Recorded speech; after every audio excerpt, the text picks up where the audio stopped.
وہ بچہ جس نے پیدا ہوتے ہی اپنی والدہ کے ساتھ باتیں کرنا شروع کر دی۔ دوستو، ایک ایسی انفارمیٹیو ویڈیو جس نے پوری دنیا میں تہلکہ مچا رکھا ہے کہ ایک نومولود بچہ جس کی پیدائش کو بہت زیادہ وقت نہیں ہوا، وہ اپنی ماں کے ساتھ گفتگو کر رہا ہے، اور اس گفت و شنید میں وہ کن موضوعات پر بات کر رہا ہے، کیا بات کر رہا ہے، اور تاریخ میں آج سے پہلے کتنی مرتبہ ایسا ہوا کہ نومولود بچوں نے جو کہ پنگھوڑے کے اندر موجود تھے انہوں نے کلام کیا ہو۔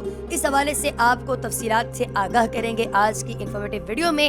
آپ سب کو خوش آمدید کہتے ہیں اردو میڈیا کی ایک اور ویڈیو میں۔ اگر آپ نے ابھی تک ہمارے چینل کو سبسکرائب نہیں کیا تو چینل کو سبسکرائب کیجئے، بیل آئیکن پر کلک کیجئے اور کمنٹ سیکشن میں اپنی قیمتی رائے کا اظہار ضرور کیجئے گا۔ دوستو، یہ ویڈیو بنیادی طور پر امریکہ کی ہے، جہاں پر ایک بچہ اپنی ماں کے ساتھ گفتگو کر رہا ہے۔ اب آپ کے ذہن میں یقیناً یہ سوال آ رہا ہوگا کہ ماں کے ساتھ بچہ کیا گفتگو کر رہا ہے؟ دوستو، بچہ اپنی ماں سے یہ سنتا ہے کہ ماں اسے I love you یعنی میں تم سے پیار کرتی ہوں کہہ رہی ہے، اور بچہ آگے سے بدلے میں اپنی ماں کو کہہ رہا ہے I love you۔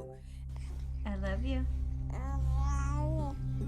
Oh, did you say I love you? یعنی بچہ اپنی ماں کی بات کا جواب دے رہا ہے۔ دوستو، یہ ویڈیو جیسے ہی منظر عام پر آئی، تمام دنیا میں لوگوں نے اس ویڈیو کو پسند کرنا شروع کیا، اسے شیئر کرنا شروع کیا، اور اب تک اسے لاکھوں لوگ دیکھ چکے ہیں۔ اس ویڈیو سے پتہ چلتا ہے کہ اللہ تبارک و تعالیٰ کی ذات کسی بھی والدین کو اگر یہ توفیق دے دے کہ ان کے ہاں جو بچہ پیدا ہوا ہے وہ بچہ ان سے کلام کر سکے، تو یقینی طور پہ اسے ایک معجزہ ہی سمجھا جانا چاہیے۔ دوستو، آج سے پہلے بھی ایسا بہت دفعہ ہوا۔ حضرت ابو ہریرہ رضی اللہ تعالیٰ عنہ بیان فرماتے ہیں کہ حضور اقدس علیہ الصلوۃ والسلام نے فرمایا، گود کے بچوں میں سے صرف 3 ہی بچے بولے ہیں، ایک تو حضرت عیسیٰ ابن مریم اور ایک جریج والا لڑکا۔ اب قصہ یہ ہوا کہ جریج ایک عابد شخص تھا، اس نے اپنی عبادت کے لیے ایک کوٹھڑی بنا رکھی تھی۔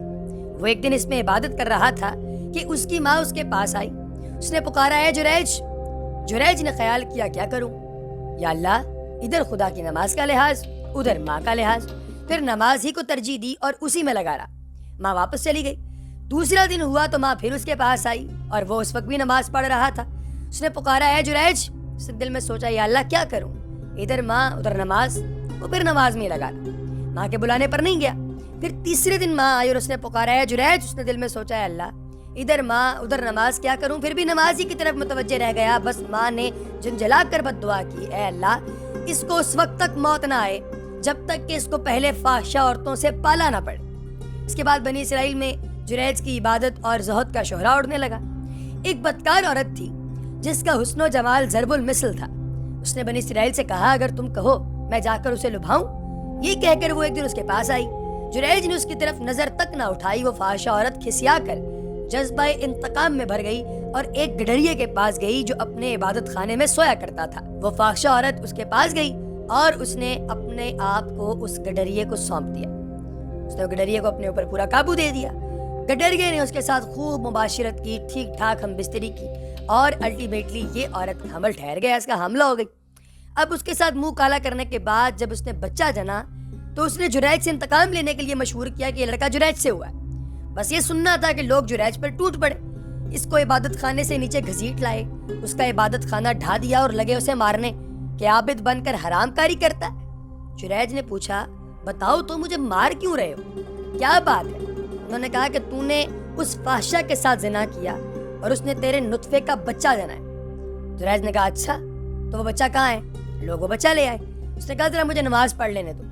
اجازت ملی، اس نے نماز پڑھی۔ پھر وہ جریج اس بچے کی طرف متوجہ ہوا اور اس بچے کے پیٹ میں انگلی چبو کر بولا، ہے بچے، تو سچ سچ بتا تیرا باپ کون؟ تو وہ چند دن کا بچہ قدرت خدا سے بولا کہ فلاں گڈریا۔ یہ کرامت دیکھ کر اب وہی لوگ جریج کے ہاتھ پاؤں چومنے لگے اور اسے تبرک بنا کر چھونے لگے، کہنے لگے، اب ہم تمہارا عبادت خانہ سونے کا بنا دیتے ہیں۔ اس نے کہا، نہیں، یہ سب تم رہنے دو، جیسا یہ پہلے مٹی کا بنا ہوا تھا تم اسے دوبارہ اس طرح مٹی کا بنا دو، اور لوگوں نے ویسا ہی بنا دیا۔ خدا کی خصوصی قدرت کا مظاہرہ ایک اور بچے کے گہوارے میں بولنا۔ حضرت ابو ہریرہ رضی اللہ تعالیٰ عنہ فرماتے ہیں، نبی پاک علیہ الصلوۃ والسلام نے ایک دفعہ ارشاد فرمایا کہ ایک مرتبہ ایک بچہ اپنی ماں کی گود میں دودھ پی رہا تھا کہ سامنے سے ایک سوار عمدہ گھوڑے پر اچھے لباس اور اچھی شکل و صورت والا گزرا۔ ماں نے دعا کی کہ یا اللہ، میرے بچے کو اسی سوار جیسا شاندار بنانا۔ بچے نے ماں کا دودھ چھوڑ کر اس سوار پر ایک نظر ڈالی اور صاف الفاظ میں کہا نہیں اللہ مجھے سوار جیسا مت بنانا. یہ کہہ کر وہ پھر دودھ پینے لگا. راوی کہتے ہیں کہ یہ قصہ سناتے وقت ان حضرت علیہ الصلوۃ والسلام نے اپنی شہادت کی انگلی سبابہ جس طرح اپنے دہنے مبارک میں ڈالی اور بچے کے دودھ پینے کو بتانے کے لیے جس طرح خود اس انگلی کو چوسا، وہ منظر اس وقت تک میری نگاہوں کے سامنے. پھر حضور نے بقیہ قصہ سنایا کہ تھوڑی دیر بعد کچھ لوگ ایک لڑکی کو پکڑے ہوئے اور اسے مارتے ہوئے سامنے سے گزرے اور کہہ رہے تھے کہ کمبخت تو نے زنا کیا اور چوری کی، اور وہ بیچاری کہے جا رہی تھی کہ بس میرا سہارا اللہ ہی ہے اور وہ کیسا اچھا کام بنانے والا ہے. ماں نے یہ ذلت کا منظر دیکھ کر شفقت سے بچے کے لیے دعا کی کہ اللہ میرے بچے کو اس لونڈی لڑکی کی طرح نہ بنانا. بچے نے پھر دودھ چھوڑ کر ایک نظر اس لڑکی پر ڈالی اور صاف صاف کہا اے اللہ مجھے اسی جیسا بنائیے گا. اس پر ماں بیٹوں میں حجت ہونے لگی. ماں بولی جب ایک اچھی آدمی اچھی حالت میں گزرا تو میں نے تیرے لیے دعا کی کہ یا اللہ میرے بچے کو ایسا شاندار بنانا، تو اس پر تو کہنے لگا ہے کہ نہیں یا اللہ مجھے ایسا نہیں بنانا. اور اب جو لوگ ایک لڑکی کو ذلت کے ساتھ پکڑتے ہوئے مارتے ہوئے جا رہے ہیں، پھر میں نے دعا کی کہ یا اللہ میرے بچے کو ایسا نہ بنانا، تو جو ہے وہ یوں کہنے لگا ہے کہ اللہ مجھے ایسے ہی بنانا. یہ کیا بے عقلی ہے. تب وہ بچہ پھر بولا سنو بات یہ ہے کہ وہ آدمی بڑا ظالم اور جابر تھا. تو میں نے کہا اے خدا مجھے اس کی طرح ظالم اور جابر نہ بنائیے گا. اور بیچاری یہ لڑکی، لوگ یہ کہہ رہے تھے کہ تو نے زنا بھی کیا ہے، تو نے چوری بھی کی ہے، مگر اس بیچاری نے نہ چوری کی ہے نہ زنا کیا ہے. تو میں نے کہا اے اللہ مجھے ایسا ہی مظلوم اور بے گناہ بنائیے گا کہ اگر دنیا میں مجھے کوئی سزا مل بھی جائے، بروز قیامت مجھے کسی قسم کی کوئی سزا نہیں ملنی چاہیے. میں سزا نہیں لینا چاہتا. تو دوستو یہ کچھ ایسے واقعات ہیں جن سے اگر انسان عبرت لینا چاہے تو عبرت لے سکتا ہے. اللہ تبارک و تعالیٰ کی ذات انسان کو یہ موقع دیتی ہے کہ وہ اپنی زندگی میں وہ تمام کام کر سکے، وہ تمام ایسی چیزیں کر سکے جو کہ وہ چاہتا ہے کرنا. لیکن اللہ پاک کی ذات کے رستے پر چلنا دنیا کا سب سے کٹھن کام. کیوں؟